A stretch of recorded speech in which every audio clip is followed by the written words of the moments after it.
still quite early in this AI journey. I would say that at the moment, we're really at what I'd call the assisted phase. It's really being harnessed to take away some of the more laborious tasks.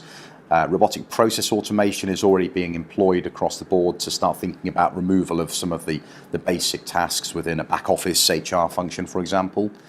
And as we start seeing the machine learning and different aspects of AI technology starting to improve, what we see is, in the next years to come, is reaching the augmentation phase. How do you see human and machine working best together? It's a really exciting phase. We see boundless opportunity, but all sorts of risks coming through there.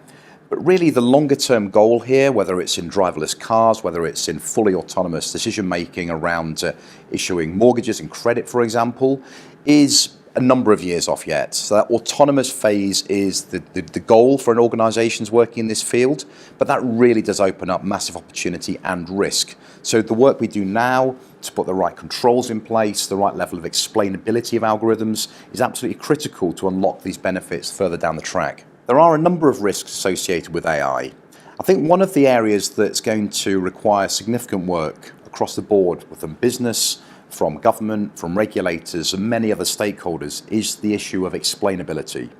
So we're in a stage really where the technology is not being fully harnessed to make autonomous decisions. It's so vital now that we're able to discern a degree of understanding of how an AI system has reached each decision in the chain, to inspect it, to audit it, to give comfort to our shareholders and our stakeholders and the staff and the workforce that we work with here. There's a number of areas that we are looking at around explainable AI. There's a number of technical solutions to start peering into the black box of the algorithm here, but this work is still quite early. So there is a real multi-stakeholder effort underway now globally to start trying to tackle this big problem. What we've seen over the last 1 to 2 years in particular is a really diversification in the number of stakeholders involved in this. I think in the previous era, it was primarily the preserve of academics and deep tech companies. What we're seeing recently is a huge amount of government interest. A number of major countries around the world have started publishing AI strategies. We've started seeing think tanks starting to look at particular areas within the AI journey. But we're starting to see civil rights groups, trades unions, businesses across the board start to pay attention to this and start to contribute.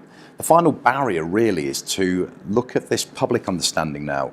The public really see AI through the lens of either sort of marketing hype or sometimes the slightly more negative stories that come out in the press, which tends to end up with a picture of Terminator on the picture of a newspaper.